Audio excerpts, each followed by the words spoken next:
Menteri asal Nasdem terus menjadi sorotan publik akibat serangkaian peristiwa yang melibatkan mereka. Pertama-tama, muncul isu reshuffle kabinet yang menyoroti posisi menteri dari Partai Nasdem. Spekulasi tentang perubahan susunan kabinet ini menimbulkan perhatian terhadap menteri-menteri Nasdem dan masa depan mereka dalam pemerintahan. Namun, sorotan terhadap menteri Nasdem semakin memperdalam ketika kasus korupsi terungkap. Salah satunya adalah Johnny G. Plate, mantan Menteri Komunikasi dan Informatika yang berasal dari Partai Nasdem. Johnny G. Plate terjerat dalam kasus korupsi pembangunan Tower BTS, Base Transceiver Station. Kabar ini menciptakan kegemparan di masyarakat dan mengundang kecaman terhadap praktik korupsi yang melibatkan pejabat negara. Selain Johnny G. Plate, Menteri Pertanian Syahrul Yassin Limpo juga mendapat perhatian yang tidak diinginkan. Komisi Pemberantasan Korupsi, KPK, memanggil Menteri Syahrul untuk dimintai keterangan terkait penyelidikan dugaan korupsi yang terjadi di kantornya.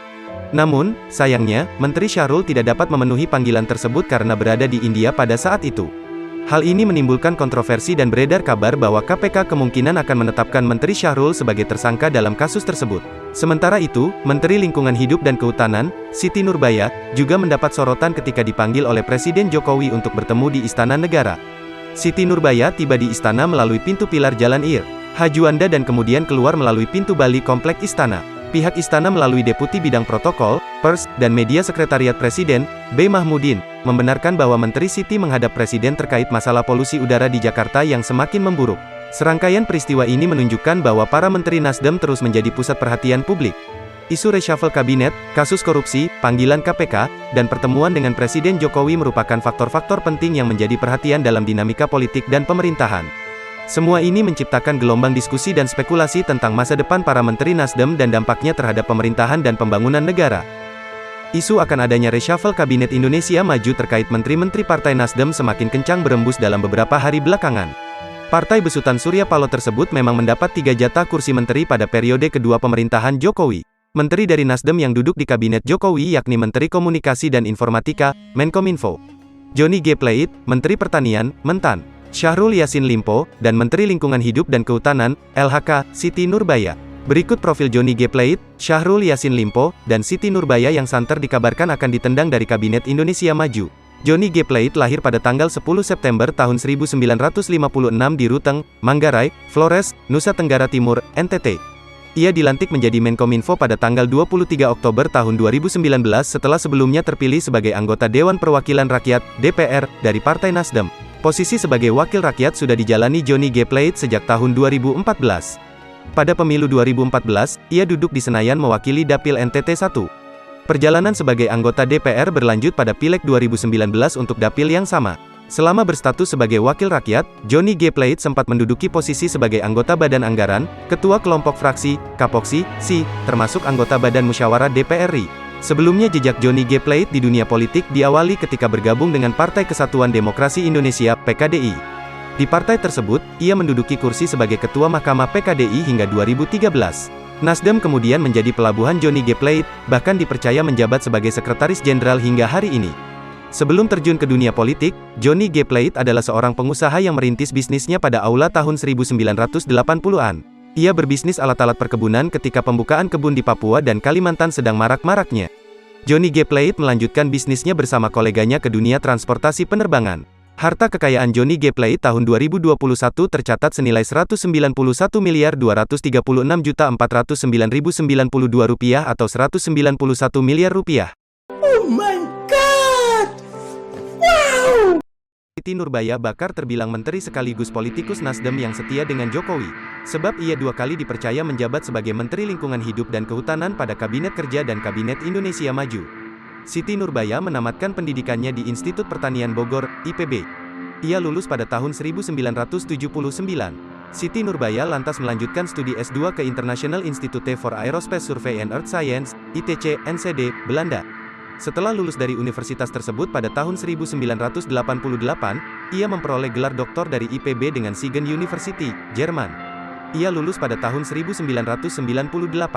Di pemerintahan, Siti Nurbaya memulai karirnya di Badan Perencanaan Pembangunan Daerah, Bapeda, Provinsi Lampung pada tahun 1981. Ia menjabat sebagai Kasubit Analisis Statistik, Kasih Penelitian Fisik, Kasih Pengairan, Kasih Tata Ruang, Kabid Penelitian, Kabid Prasarana Fisik dan Wakil Ketua Bapeda. Posisi Kabiro Perencan. Posisi Kabiro Perencanaan di Departemen Dalam Negeri, Pelaksana Manajemen di STPDN, dan Sekretaris Jenderal Depdagri juga pernah diembannya. Tak hanya itu, ia pernah menduduki jabat sebagai Sekretaris Jenderal DPD RI sejak tahun 2006 hingga 2013. Keputusannya terjun ke politik dimulai setelah pensiun dari PNS, Sekjen DPD RI, pada tahun 2013.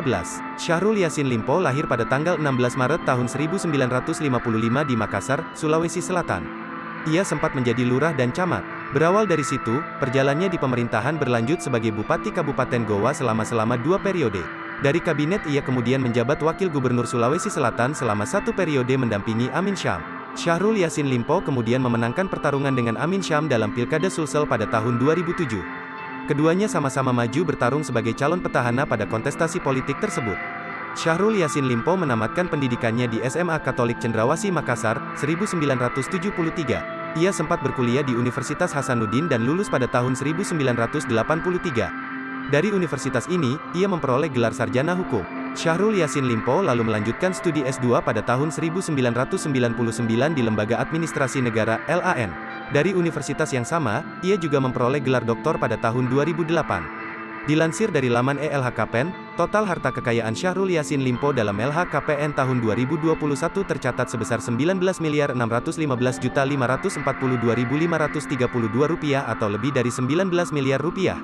Dalam pertemuan yang berlangsung antara Ketua DPP PDIP Puan Maharani dan Ketua Umum Partai Demokrat Agus Harimurti Yudhoyono, AHY, terjadi sinergi yang semakin kuat antara kedua partai politik tersebut. Pertemuan ini menjadi momen penting dalam membangun bangsa dan negara, yang diharapkan akan menciptakan suasana yang gembira dan damai dalam pelaksanaan pemilihan umum, Pemilu 2024. Sebelum pertemuan berlangsung, Megawati Soekarnoputri, Presiden kelima Indonesia dan ibu dari Puan, memberikan pesan kepada Puan agar tetap tersenyum dan tidak tegang saat bertemu dengan AHY. Puan menerapkan pesan tersebut dengan baik, dan pertemuan antara mereka berdua tidak terasa tegang. Bahkan, mereka langsung bersalaman dan menunjukkan keakraban seperti keluarga saat pertama kali bertemu.